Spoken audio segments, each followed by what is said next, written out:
Jadi kalau orang bilang apakah organik lebih baik dari anorganik? Tidak juga. Kalau organiknya dia tidak mengandung hara-hara yang tadi, juga tidak ada gunanya, bukan? Tanaman hanya makan dalam bentuk ion. Selesai.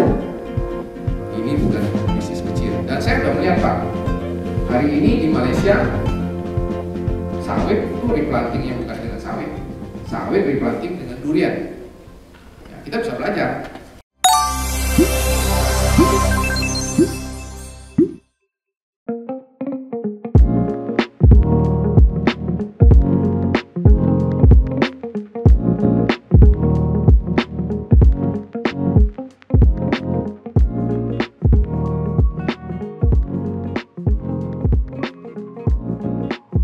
Ini bukan bisnis kecil, bukan bisnis kecil. Kalau kita fokus ya dengan durian ini bukan bisnis kecil. Dan saya sudah melihat Pak, hari ini di Malaysia sawit itu replantingnya bukan dengan sawit, sawit replanting dengan durian. Nah, saya punya keyakinan, mudah-mudahan kawan-kawan juga punya keyakinan yang sama, bahwa hari ini kita masih mengalami kendala mengenai nanam durian, tapi contoh suksesnya sudah ada. Thailand sudah punya contoh sukses, Malaysia sudah punya contoh sukses, bahkan mungkin Vietnam atau Kamboja. Ya, kita bisa belajar. Dan pengalaman saya juga dulu waktu main sawit Pak, 2005 banyak juga yang nentang. 2005 Pak di Bangka, sawit di Bangka namanya seperti apa, teknologinya seperti apa. Nah, saya punya keyakinan bahwa Malaysia juga sudah berhasil dalam sawit. Dan kenapa kita nggak berani untuk copy paste, belajar, ya, untuk menanam durian. Demikian yang saya pengen semangati kita semuanya. Ya, kebanyakan kan nanam tinggal kan itu kan. Itu namanya menghutankan durian. Tumbuh, alhamdulillah syukur kan gitu kan. Nggak tumbuh ya sudah, kira-kira begitu. Itu menunggu nasib, karena ada bahasa durian runtuh tadi itu kan kira-kira. Ini harus dikebunkan. Nah, kondisi di Bangka Belitung ini Bapak Ibu masih banyak berharap dari durian-durian peninggalan nenek moyang yang dulunya dulu. Kondisinya sudah memprihatinkan. Kalau dilihat mungkin pohonnya sudah sangat tinggi-tinggi. Kira-kira sementara ada saudara-saudara kita yang dua varietas ini itu sudah ada yang nanam 20.000 di Sulawesi Tenggara, ada yang nanam berapa ribu yang punya varietas unggul santai-santai saja nggak mau nanam. Maka jangan salahkan nanti itu kalau Kelamunut dan Amlung itu ada di Sulawesi, ada di Aceh, ada di Kalimantan. Mungkin Bapak Ibu semua tahu, kalau mungkin bermain atau pernah mendengar berita di Jakarta sampai sekarang ini, durian Musangking itu atau Blackthorn yang dikirim dari Malaysia itu ke Jakarta itu bisa 400-500 ribu per kilo, bahkan ada 1 juta per kilo di Jakarta saja atau kota-kota besar, di Surabaya juga ada. Maksud saya begini, kenapa tidak pasar itu yang kita rebut gitu? Pasar yang ada dari Kelamunut ataupun Namblung yang ada di Bangka ini, kita banjiri yang di Jakarta sana gitu. Itu suatu potensi yang sangat luar biasa menurut saya. Kenapa seperti itu? Jadi izin yang masuk dari buah durian yang dari impor ya, buah durian yang dari Malaysia itu produknya itu gak banyak sebenarnya. 1000 ton itu udah banyak, maksudnya ya 100-200 ton aja itu paling satu semester satu ini. Tapi mereka udah mendunia atau kalangan yang ada di Jakarta itu melihat itu suatu yang luar biasa ininya gitu. Dan mereka juga masih musiman gitu, sama dengan kita, tetap musiman. Karena produk-produk buah itu biasanya musiman. Jarang dia itu kita produksi itu di off season atau di luar musim. Kalau dia di luar musim itu bisa kualitas dan itu tidak sama dengan yang memang alami musimnya. Karena memang buah itu atau pohon itu dibuat stres sehingga dia bisa berbuah lagi kembali gitu. Panen taruhnya di mana? Tubuh. Udah Bu. Sebelahnya oli, sebelahnya pupuk cair, sebelahnya pestisida terbuka. Nah itu nggak boleh ya Pak. Nanti ada cara penanganannya. Kemudian tersedia pembatas sekat dan peralatan. Jadi kalau yang seperti itu seperti apa Bu? Jadi misalnya untuk pestisida buat salah satu buat wadahnya, misalnya Bu, kami nggak akan mampu Bu, ini bahan panennya seperti ini, tapi caranya tuh penanganan seperti itu. Jadi bikin wadah atau pakai ember, ini khusus ember. Pestisidanya misalnya itu agak taruhnya dijauhkan. Durian jangan menjadi buah durian yang namanya saya bilang bernama durian siluman, Pak. Satu pohon saja nggak akan terkenal. Kenapa duri hitam dengan musangking terkenal? Karena banyak yang nanam. Bapak bisa menikmatinya, padahal asalnya di Malaysia. Tapi orang Jawa, ya Bapak Ibu sekalian bisa menikmatinya. Dan di Indonesia sudah tanam banyak. Nah kita mau amlung dengan ekspor tembakau muda ini juga begitu. Ditanam di sini banyak, ya utama di Bangka karena punya ciri khas khusus iklim dengan tanah yang khusus. Kemudian orang Jawa dan Sumatera pun juga boleh nanam. Bila tersebar, maka kemudahan orang mendapat buah itu menjadi mudah dan menjadi terkenal. Itu yang harus Bapak Ibu lakukan. Ya, kalau saya bagi ini menjadi 3 bagian, pucuk tengah dengan tua, bagian bawah tua. Maka kalau dia kekurangan N dengan P dengan K, karena dia makro, dia mobile, maka dia akan di daun tuh. Kenapa? Karena daun tua, karena dia mudah memberikannya kepada yang mudah dan kepada buah. Makanya kalau lihat, gampang kalau tanaman jeruk lah katakanlah, ya paling jelas di situ.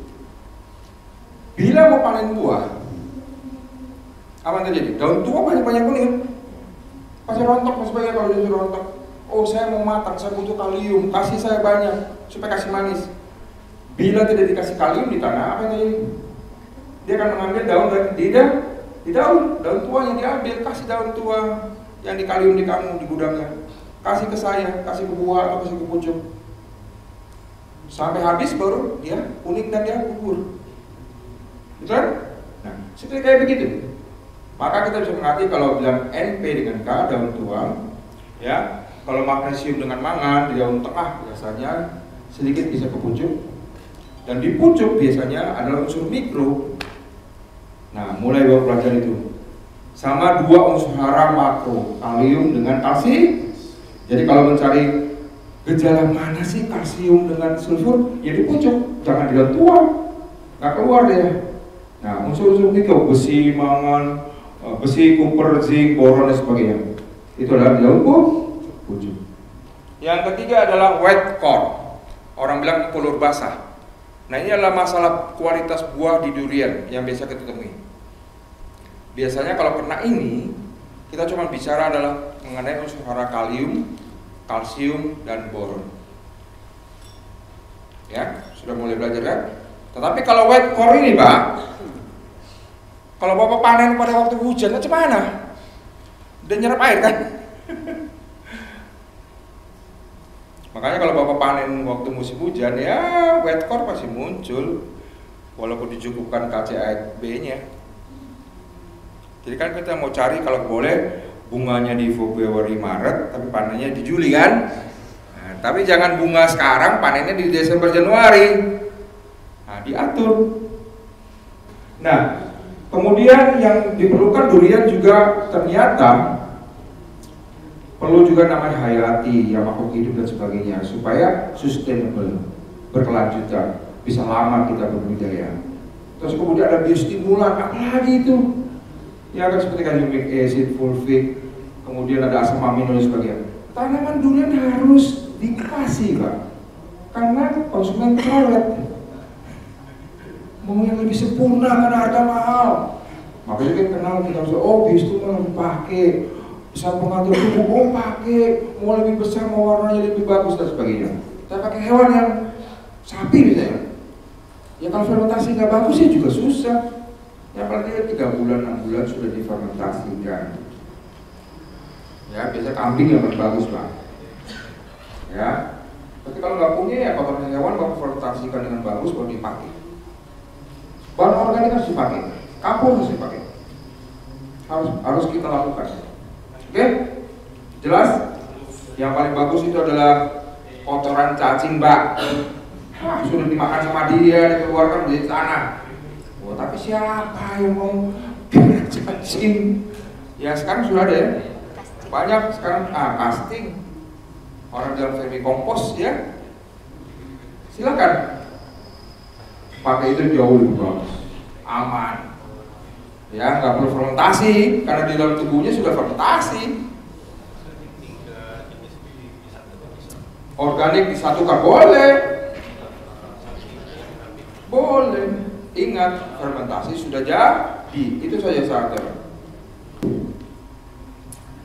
Ternyata bukan hanya wah, cerita hara dan sebagainya. Kalau manajemen air di durian nggak bagus, Pak, rontok juga, percaya Pak. Makanya kita paksa petani durian harus mempunyai air, Pak. Oke, air sampai Pak di sungai, bukan itu maksudnya. Airnya sampai ke tanaman.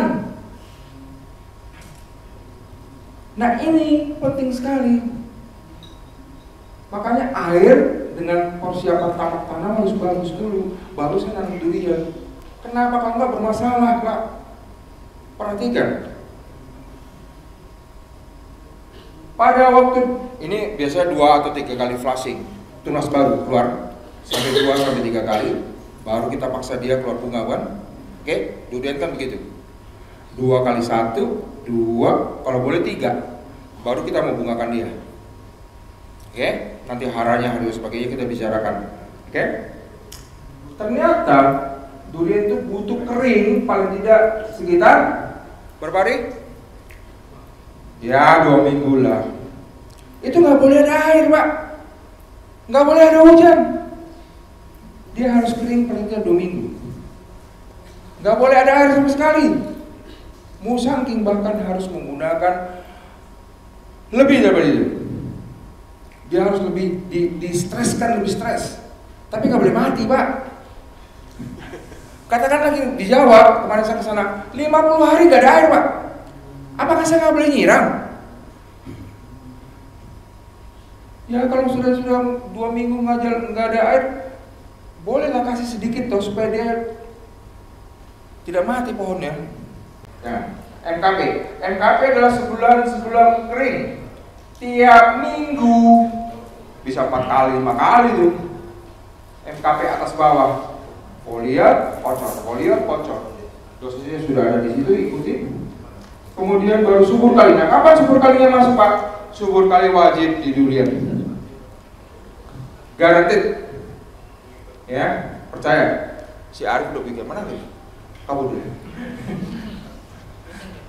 Nah, si Arif bisa cerita. Kalium magnesium sulfat itu adalah subur kali. Silakan kalau ada merek lain. Tapi harus Bapak pakai kalium magnesium sulfat. Pengisian buah. Penting sekali itu warna dengan kualitas, rasa dan sebagainya. Penting. ST Klamunot itu adalah aset kita. Nah, kalau kita bisa bawa aset kita yang luar biasa ini ke secara nasional atau mendunia, nah ini pekerjaan yang bukan kecil, tapi kalau saya yakin dengan bersama-sama kita dengan semua penggiat durian, pastilah ST Klamunot ini bisa menjadi sesuatu yang luar biasa nantinya. Semangat kawan-kawan ini turun dan naik karena ini musiman kan. Katakanlah dalam setahun itu 2 bulan masa panen. Jadi mungkin menjelang masa panen semangat, atau masa panen semangat, habis itu kalau panennya kurang semangat dan lain-lain. Tapi forum-forum seperti ini tentulah dengan bantuan tim-tim yang lebih teknis dari pupuk, dari ada orang dinas untuk SOP dan lain-lain, pastilah kita di guidance dengan lebih baik dan tetap menjaga semangat kita. Potensinya sangat terbuka sekali karena dengan tadi disampaikan ada 2 varietas yang super tembaga itu Namlung dan Klamunot, itu merupakan kompetensi dan varietas unggul di Bangka. Jadi itu merupakan nilai plus dari Bangka Belitung ini. Dan itu kalau dikembangkan, dan itu saya sudah sampaikan tadi, sebenarnya pasar kita di pasar lokal saja, pasar Indonesia itu sangat terbuka sekali. Dan apalagi kalau kita bisa masuk ke luar ekspor, itu lebih menjanjikan. Saya pikir untuk saat ini dan juga penggiat Pak Johan ini udah kita lihat kebunnya udah cukup luas. Memang umurnya masih rata-rata di 5 tahunan, 7 tahun, tapi ke depan ya 10 tahun atau 3 tahun lagi kita udah bisa menguasai pasar. Memang ada yang produksi masih skalanya dari tradisional turun-temurun yang hutan, tapi itu pun sebenarnya bisa kita merupakan peluang kita juga untuk bisa pasar, karena untuk kebutuhan di domestik aja itu untuk durian itu sangat terbuka. Saya pikir seperti itu.